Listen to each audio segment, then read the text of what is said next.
everyone, today in this video we're going to explore about how do we access various versions of BERT. BERT has various versions, getting differencing with the number of encoders layers it has, the number of hidden unit it is designed with, the number of multi-head attention units it has. Depending upon all this, we have various versions of BERT. This video will explore you how do you access all these different versions of BERT. Basically, you just have to open your Google search and search for TensorFlow Hub. Just search for TensorFlow Hub. You just have to scroll a little down. You can see some option called as a C models. If you just click on it, it will actually navigate you to a Kaggle page where it has all the versions of BERT located to you in a single location. You just have to search for the model BERT here. Click on enter. You will just get the first portion or the first option, that is your BERT, which is actually given by your TensorFlow. Just click on that.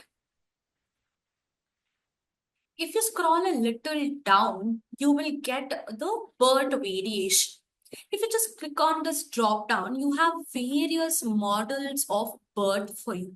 Let's say here, this is one model which says BERT uncased 10, 768, 12. What is our understanding is this is a BERT model which is uncased. That is, whatever the predefined corpus or predefined database this BERT is trained on, it is all uncased. That is, it is not a case sensitive. Doesn't even differentiate uppercase and lowercase do differently. It is an uncased data.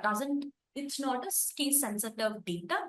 What is understanding of 10 is it is having 10 encoding layers, 768 units, 768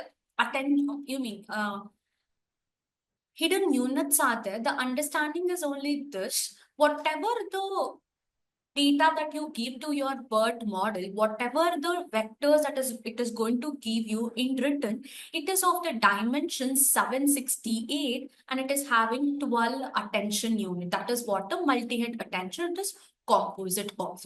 So this is how you can understand a BERT along with its configuration.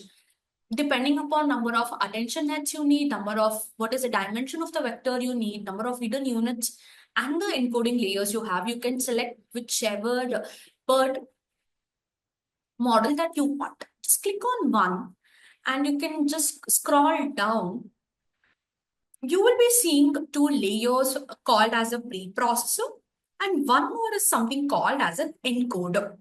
These two links you just have to copy it down in order to access this version of BERT locally on your fine-tuning task.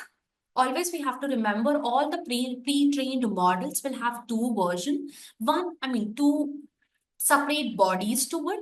One is the preprocessor body, which will actually take the input, pre-process the data, and give you the pre-processed text or the vectors. That pre-processed text or the vectors will actually go to your encoder model where the actual learning or the task would happen. So this is how you can actually navigate and access the various versions of BERT. Happy learning.